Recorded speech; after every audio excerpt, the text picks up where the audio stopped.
There is a moment every parent recognizes. The house is chaos. The toddler is screaming. You have 12 minutes before a work call starts. And then you remember. The tablet. You unlock the screen. You open YouTube. You type 6 letters. COCOME. The algorithm finishes the word before you do. You press play. And within 9 seconds, the child goes silent. Not calm. Silent. Eyes locked. Mouth open. A trance so complete you could perform surgery in the next room and they wouldn't flinch. You feel relief. Then you feel something else. Guilt. But you don't turn it off, because in that moment, Moonbug Entertainment has sold you exactly what you paid for. Not a cartoon. A sedation service. And on November 1st, 2021, Blackstone wrote them a check for $3 billion. Not for the content, for the control. Let's rewind. Play any episode of Bluey. A Australian cattle dog family. Warm colors. Slow pans. The camera holds on a scene for 8 seconds, 10 seconds, 15. The child watching has time to process, to think, to feel. Now play Cocomelon. Count the cuts. In the first 30 seconds of the bath song, there are 47 cuts. That is 1.6 cuts per second. The camera never rests. A rubber duck appears. Cut. Bubbles. Cut. Mom's face. Cut. Baby's face. Cut. Zoom in. Zoom out. Pan left. Dissolve. The colors are not pastel. They are neon. Saturated to 110% brightness. The music does not sway. It hammers. A xylophone hits the same note 4 times per second, synced to the cuts. This is not animation. This is a strobe light wrapped in a nursery rhyme. In 2006, a man named Jay Jean uploaded a video to YouTube. He was not a filmmaker. He was a wedding videographer in Irvine, California. The video was called Alphabet Song. It was 22 seconds long. Clip art letters bounced on a white screen while a MIDI file played. It got 900 views. Jay didn't quit his day job, but he noticed something. Those 900 viewers watched it 17 times each. The retention rate was 340%. Toddlers were hitting replay. Again, again, again. By 2008, Jay had uploaded 43 videos. His channel was called Checkgate, then ABC Kid TV. The branding didn't matter. The algorithm loved him. In March 2012, one video, Johnny Johnny Yes Papa, hit 10 million views. Jay still hadn't earned $1. YouTube didn't monetize kids' content yet, but he kept uploading because the data told him something nobody else was seeing. These children were not watching. They were paralyzed. Let's talk about the brain for a moment. Specifically the prefrontal cortex, the part of your brain responsible for executive function, decision-making, impulse control, the ability to look away. In a 3-year-old, this region is not developed. It is a construction site, bare wires. When that child watches a slow-paced show, the brain works. It tracks the narrative. It predicts what happens next. The prefrontal cortex is lifting weights. Now show that same child Cocomelon. The cuts happen faster than the brain can process. The prefrontal cortex doesn't lift weights. It shuts off. The child enters what neurologists call a passive reception state. The same state you enter when you scroll TikTok at 1 a.m. and realize 30 minutes have vanished. Except the child is 2, and their brain is cement that hasn't dried yet, and you are pouring in a mold shaped like a slot machine. By 2015, JGN had renamed the channel again, Cocomelon. The name meant nothing. It was SEO bait. 2 words that toddlers might mishear and parents might type wrong. The videos were still cheap. Stiff 3D models. Dead-eyed characters that moved like animatronics. But the editing was faster now. Jay had learned. Every video followed the same formula. A song everyone knew. Wheels on the bus. Twinkle Twinkle. Public domain. No royalties. Then it would speed it up. Add cuts every half second. Saturate the colors until they burned. And then, the secret ingredient. The camera would zoom into the baby's face. Extreme close-up. The baby would smile directly at the viewer. eye contact, the parasocial bond. The child watching feels seen. They are not watching a character. They are watching a friend. A friend who never blinks. A friend who never stops singing. A friend who makes mom and dad go away. In June 2018, a British company called WildBrain bought a minority stake in Cocomelon. WildBrain was a subsidiary of DHX Media, the company that owned Teletubbies and Yo Gabba Gabba. They saw the numbers. Cocomelon was getting 60 billion views per year.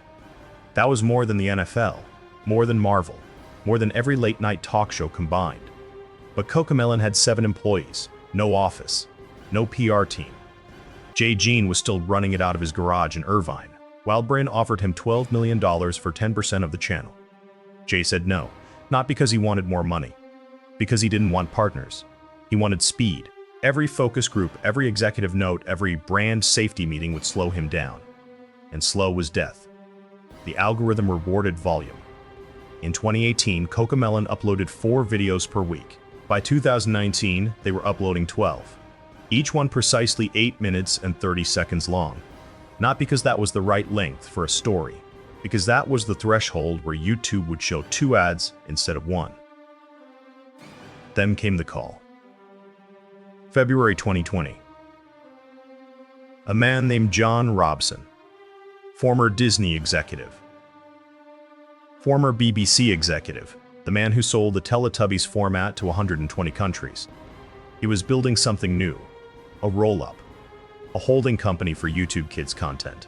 He already owned Little Baby Bum, the second biggest nursery rhyme channel on earth. He owned Blippi, the man in the orange suspenders who shouts at construction trucks. And now, he wanted the crown jewel. He wanted Cocomelon. The meeting happened over Zoom. Jay Jean did not turn his camera on. John Robson made his pitch. You've built a hit factory, but you're leaving money on the table. YouTube keeps 45% of your ad revenue. I can get you toys, streaming deals, live tours. I can turn Cocomelon into a $200 million a year business. Jay asked one question. Do I still control the uploads? John said yes. On March 3, 2020, Moonbug Entertainment acquired Cocomelon. The price was never disclosed. Industry analysts estimated $125 million in cash and stock. Jay Jean stayed on as a creative consultant. His name disappeared from the credits 3 months later. Moonbug moved fast. By June 2020, Cocomelon was on Netflix, not in the kids section. In the top 10 overall. Adults were not watching it.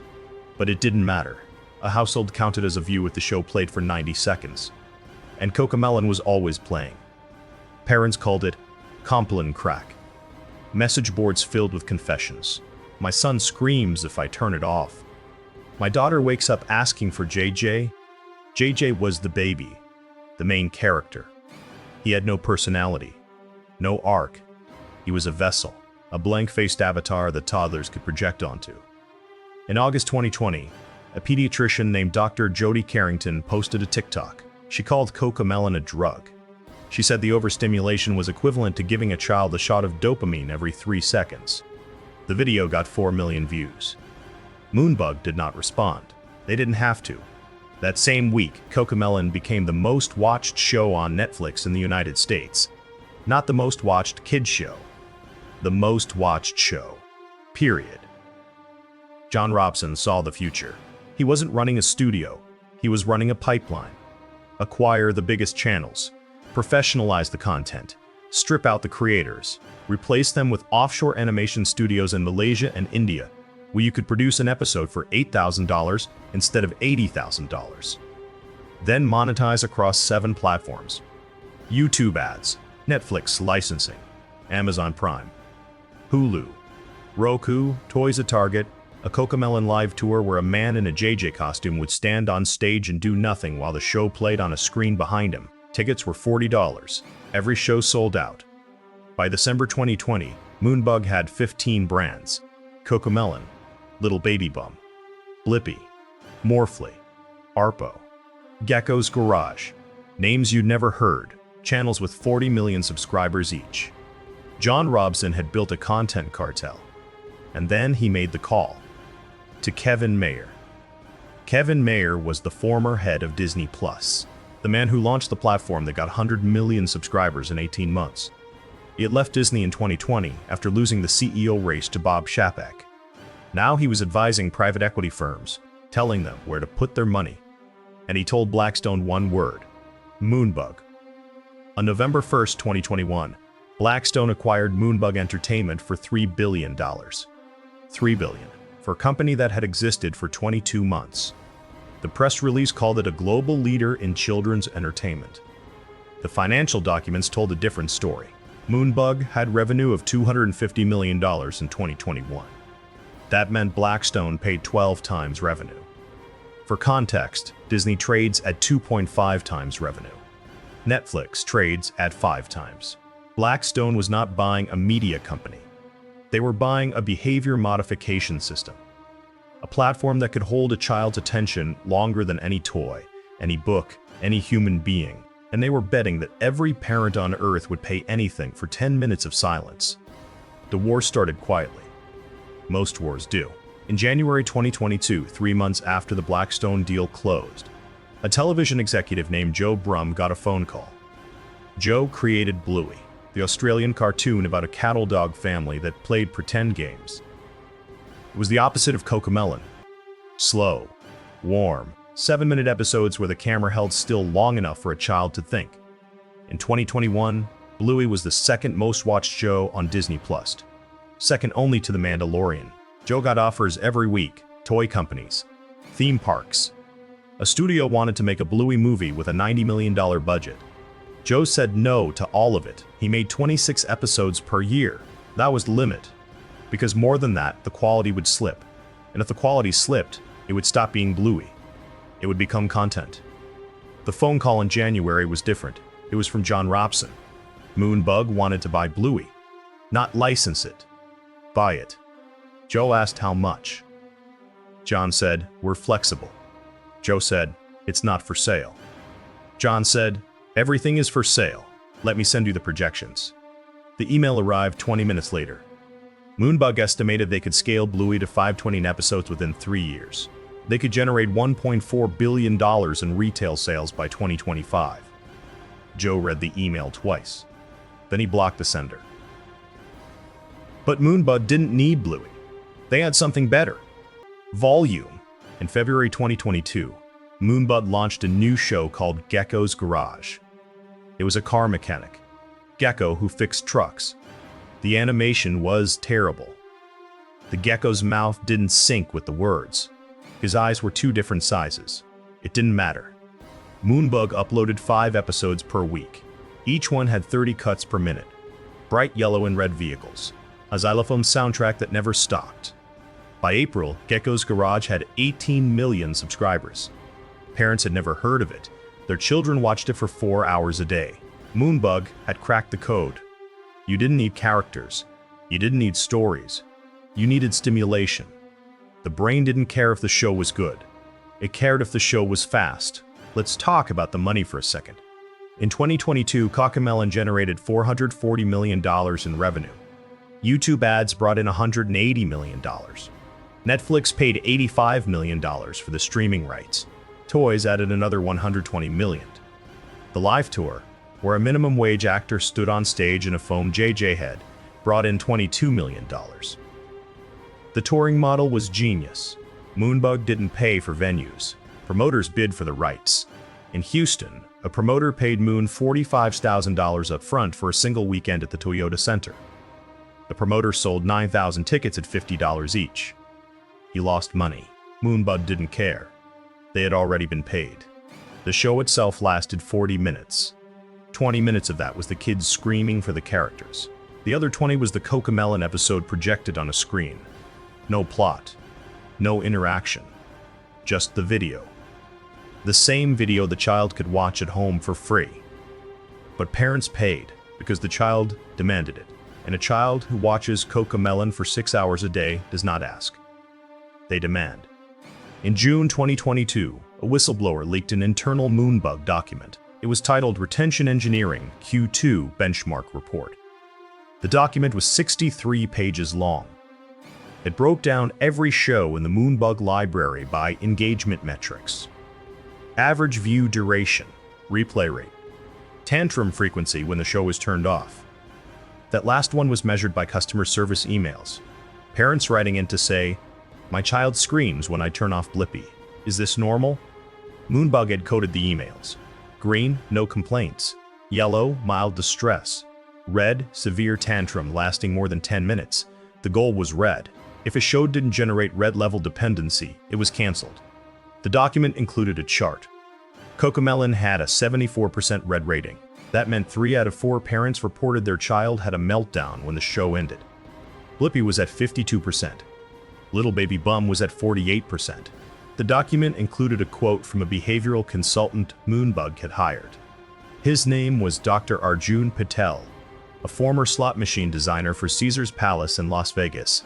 He had been brought in to optimize content for compulsion loops. His recommendation: increase cut frequency by 11% in the final 2 minutes of each episode. The child's brain will anticipate the ending and trigger a stress response, increasing the likelihood of immediate replay. The leak hit Reddit first, then Twitter. Then the New York Times picked it up on June 18, 2022. The headline: Kids Content Giant Moonbug Accused of Weaponizing Cartoons. The article quoted 3 child psychologists. All of them said the same thing. Cocomelon was not entertainment. It was a sedative. One psychologist, Dr. Laura Markham, said, "This is not a show. This is a digital pacifier, and we are going to spend the next 20 years dealing with the consequences." Moonbug issued a statement. It was 4 sentences long. Moonbug creates content that families love. Our shows are designed to be educational and entertaining. We follow all platform guidelines. We stand by our work. The statement did not address the leaked document. It did not address the tantrum metrics.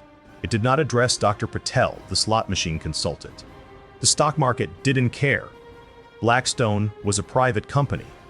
There were no shareholders to panic, and the numbers kept growing. By August 2022, Cocomelon was getting 150 billion views per year. That was 4,756 views per second. Every second. All day. Every day. To put that in perspective, the entire Marvel Cinematic Universe, every movie from 2008 to 2022, generated 130 billion total views.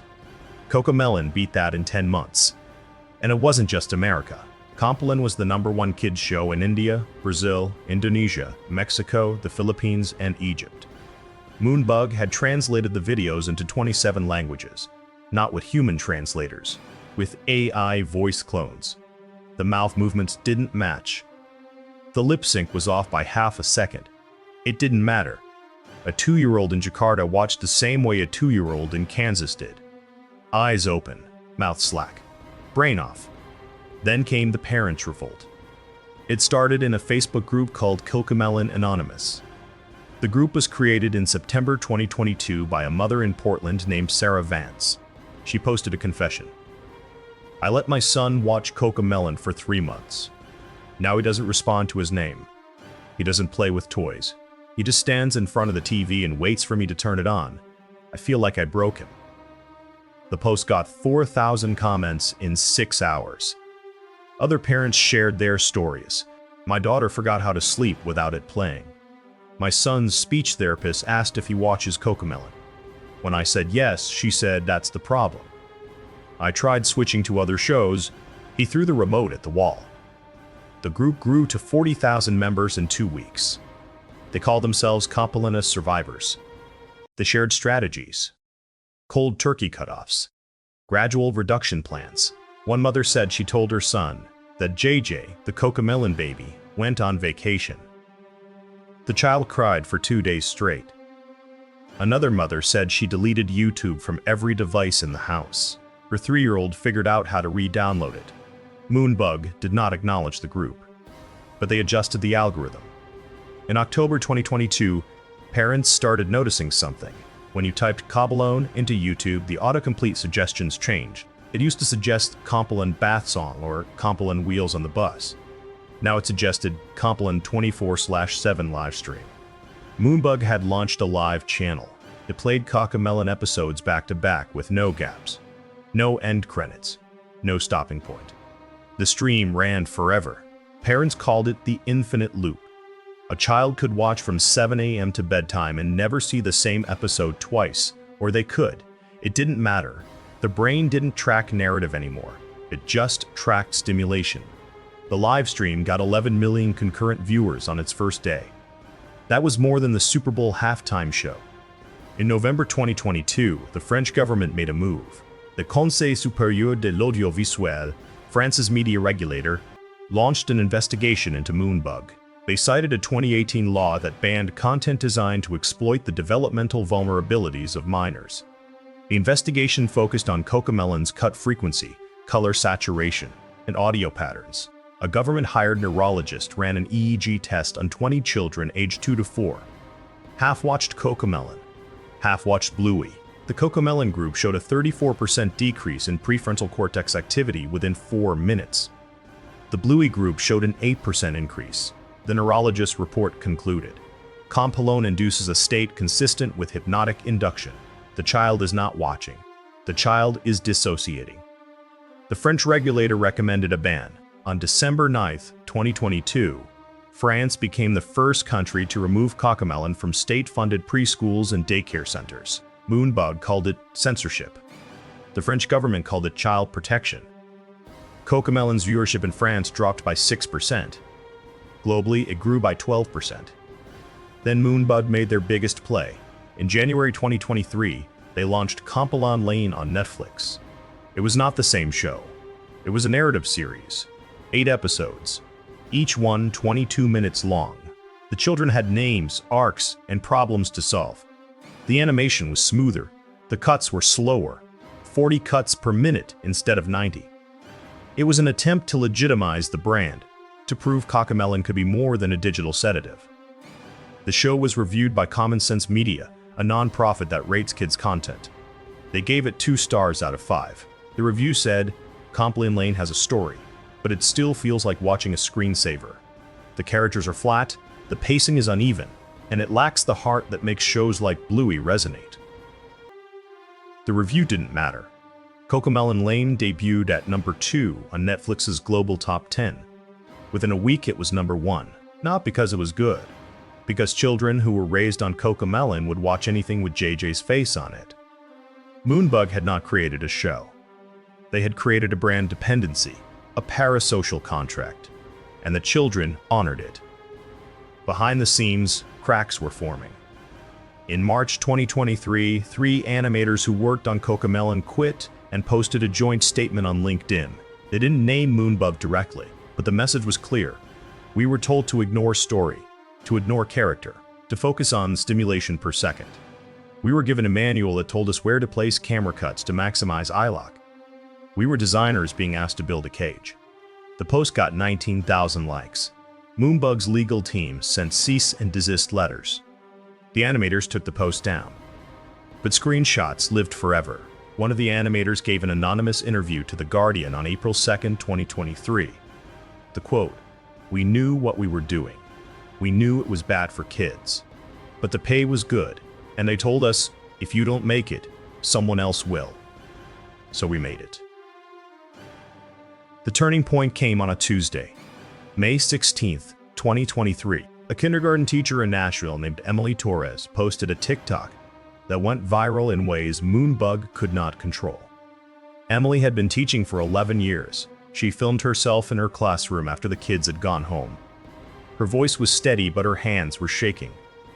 She said, "This year, I have 22 students. 14 of them cannot sit through a 10-minute story without having a meltdown. They can't transition between activities. They can't make eye contact. I asked the parents what their kids watch at home. 20 out of 22 said Cocomelon. This is not a coincidence. This is a crisis." The video got 9 million views in 48 hours. The comments section became a confessional. Teachers from Ohio, Texas, California, London, Sydney, all saying the same thing. The children who watched Cocomelon were different. They didn't play pretend. They didn't ask questions. They waited. They waited for the next hit of stimulation. And when it didn't come, they shut down or exploded. Moonbug's PR team scrambled. On May 19th, they released a statement with a new tone. Not defensive, sympathetic. At Moonbug, we care deeply about child development. We are committed to working with educators and child psychologists to ensure our content supports healthy growth. We are launching a new initiative called Mindful Viewing, which will include episode timers and parental control features. The statement included a quote from a child psychologist Moonbug had hired, Dr. Rebecca Sue, a developmental expert from Stanford. She said, "When used appropriately, educational content like Cocomelon can support early learning. The key is moderation and co-viewing." The press release did not mention that Dr. Sue was paid $40,000 for the endorsement. It did not mention that she had never conducted an independent study on Cocomelon's effects. It did not mention that the mindful viewing tools were optional and buried in settings menus that 90% of parents would never find. But the narrative had shifted. This was no longer a fringe argument on Reddit. This was mainstream. On May 23, 2023, Good Morning America ran a segment titled, "Is Cocomelon Harming Your Child?" They interviewed Dr. Laura Markham, the psychologist who had been quoted in the New York Times a year earlier. She was blunt. Cocomelon is designed to hijack the brain's reward system. It delivers dopamine in rapid bursts, which prevents the development of sustained attention. We are raising a generation of children who will struggle to read a book, sit in a classroom, or have a conversation. And we are doing it because it buys us 10 minutes of peace. The segment ended with a poll. Do you let your child watch Cocomelon? 68% of parents said yes. When asked if they thought it was harmful, 71% said, "I'm not sure, but I'm worried." The next day, Cocomelon's YouTube views dropped for the first time in 5 years. The drop was only 2%, but it was enough to spook Blackstone. Inside Moonbug, panic set in. An emergency board meeting was called for May 30th, 2023. John Robson, the CEO, presented a 12-slide deck. The title, Perception Management and Brand Rehabilitation. Slide 3 was a revenue forecast. If the current trend continued, Cocomelon would lose $60 million in ad revenue by the end of 2024. Slide 6 proposed a solution. Launch a slow version of Cocomelon. Fewer cuts, softer colors, educational callouts for parents. Marketed as Cocomelon Mindful Mode. Slide 9 included a quote from the consultants they had hired. Parents feel guilty, but they won't stop using the product. They just need permission to feel less guilty. Give them a healthy option, even if most families ignore it. The board approved the plan. Budget, $18 million. Timeline, 6 months. One board member, a former Blackstone partner named David Calhoun, asked a question that didn't make it into the minutes. What if we're wrong? What if this actually is hurting kids? John Robson's answer was not recorded. But 3 people in the room later told reporters the same story. John said, "We're not a healthcare company. We're a media company. If parents don't want their kids watching, they can turn it off." But parents couldn't turn it off. That was the problem. In June 2023, a study was published in the Journal of Developmental Psychology. It was the first peer-reviewed research on Cocomelon's effects. The study followed 240 children aged 2 to 4 over 6 months. Half were allowed to watch Cocomelon for up to 2 hours per day. The other half watched a mix of slower-paced shows like Sesame Street, Bluey, and Daniel Tiger's Neighborhood. The results were stark. The Cocomelon group showed a 23% decline in sustained attention tasks. They had more difficulty with emotional regulation. They were less likely to engage in creative play. The control group showed no decline. The lead researcher, Dr. Dimitri Christakis from Seattle Children's Hospital, said in an interview, "This is the first time we have empirical evidence that a specific piece of media is directly harming cognitive development, not screen time in general." This study was covered by CNN, the BBC, the Washington Post, and NPR.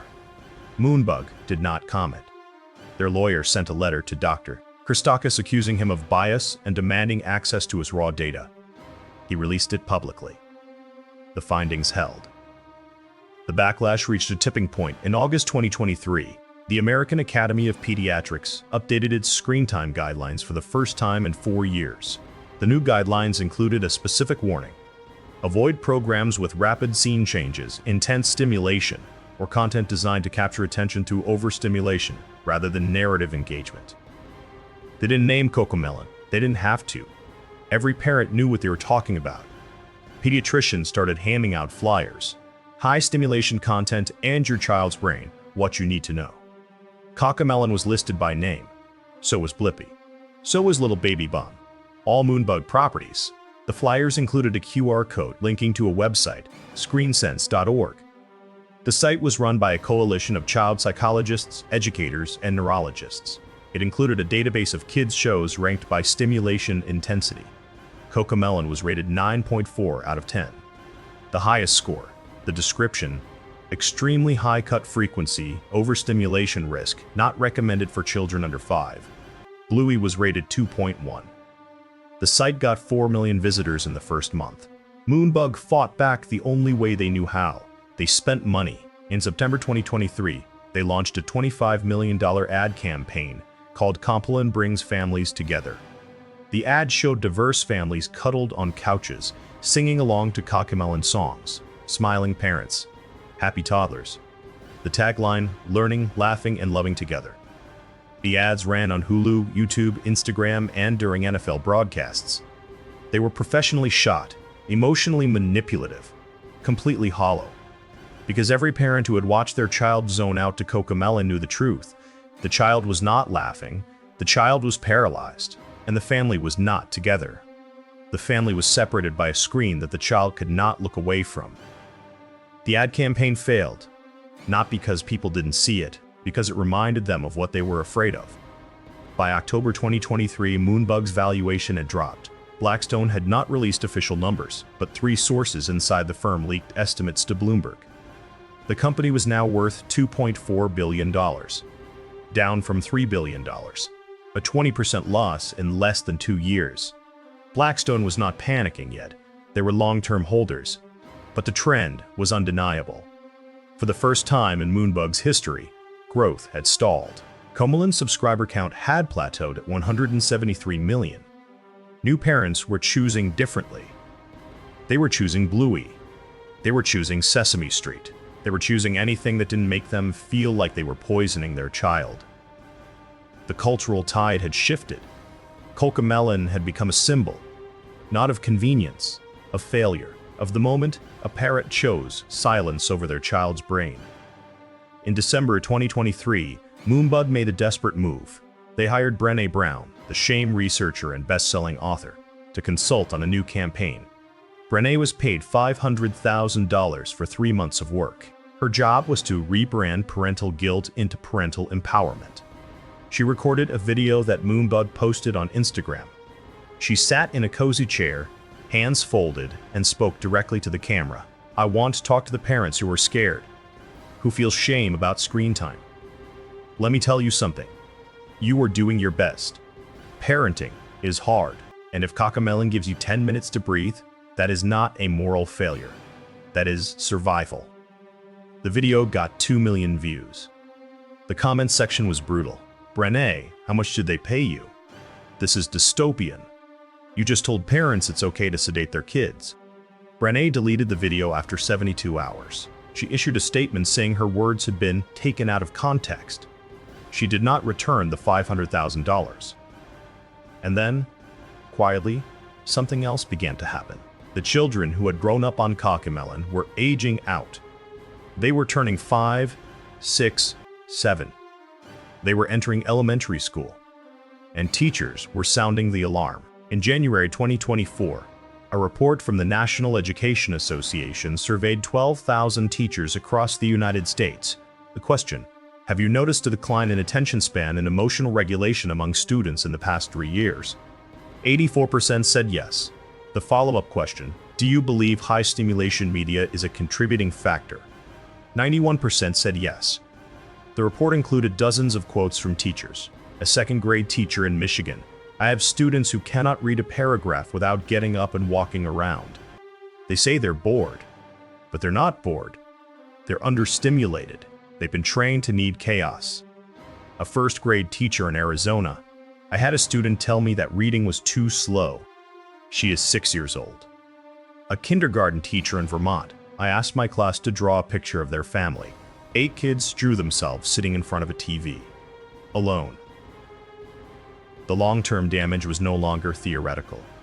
It was showing up in classrooms, in therapy offices, in pediatricians' waiting rooms. Speech therapists reported a 40% increase in cases of delayed language development among children aged 3 to 5. Occupational therapists reported a surge in sensory processing disorders. Child psychologists reported a new pattern: kids who could not tolerate silence, who needed noise, constant noise, or they would panic. One psychologist in Los Angeles, Dr. Pivik, Nina Patel, published an essay in The Atlantic in March 2024. The title, "The Cocomelon Generation: What Happens When Stimulation Becomes Addiction." She wrote, "We are seeing children as young as 4 who exhibit symptoms consistent with withdrawal. When the show is turned off, they experience irritability, aggression, and despair. This is not typical toddler behavior. This is dependency. And we created it." Moonbug never apologized. They pivoted. In April 2024, they announced a new show called Cocomelon Slow. It featured the same characters, the same songs, but with 60% fewer cuts, muted colors, longer scenes. It was marketed as the mindful choice for modern families. It launched on Netflix and YouTube simultaneously. Parents tried it. Children rejected it. The kids who've been raised on hyperspeed Cocomelon found Cocomelon Slow unbearable. It was too quiet, too still, too much like the real world. The show was quietly canceled after 6 episodes. Moonbug did not issue a press release. They just deleted it from the platform. And here's where the story ends.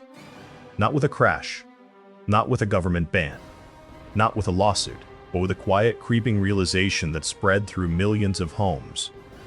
The realization that convenience has a cost, that 10 minutes of silence can buy years of consequence, that the brain is not a machine. You can pause and restart without damage. By mid-2024, Cocomelon was still the most watched kids show on Earth. It still generated billions of views. It still made hundreds of millions of dollars. But culturally, it had lost. It had become the thing parents whispered about in pediatricians' offices, the thing teachers spotted in a child's eyes, the thing that made you feel shame when another parent asked, "What does your kid watch?" Moonbug had built a $3 billion empire on a simple trade: your child's attention span for your sanity, and millions of parents took that deal. Not because they were bad parents, because they were exhausted. Because no one told them what they were trading away until it was too late. We panic about TikTok. We panic about Instagram. We panic about adults losing their ability to focus, to read, to think deeply. And we should. But we are missing the bigger picture. We are not just destroying the attention spans of adults who grew up in a slower world. We are building the attention spans of children from birth. We are training them, from age 1, to expect chaos, to need chaos, to be unable to function without it. Cocomelon is not an outlier. It is a blueprint, a proof of concept, a demonstration that you can monetize the destruction of a child's ability to be still. And once that ability is gone, it does not come back. You cannot teach a 7-year-old to sit with boredom if they have spent 7 years being trained to fear it. The children who grew up on Cocomelon are not broken, but they are different. They will enter middle school in a few years, high school in a decade. They will be asked to read books, write essays, sit through lectures, and they will struggle, not because they are not smart, but because their brains were wired in a room that never stopped flashing. They will be told they have ADHD. They will be medicated. They will be accommodated. And some of that will help, but no one will ask the real question. What if this was not a disorder? What if this was a design? What if we built a generation of children who cannot pay attention and then sold their parents the cure? Moonbug Entertainment is still operational. Cocomelon is still playing on a screen somewhere right now. A child is watching. Eyes open. Mouth slack. The camera cuts every 1.6 seconds. The colors are neon. The music hammers. The brain shuts off. And somewhere a parent breathes. Just for 10 minutes. Just enough to survive the day. That is the trade. That is the business. That is the $3 billion question no one wants to answer. Was it worth it?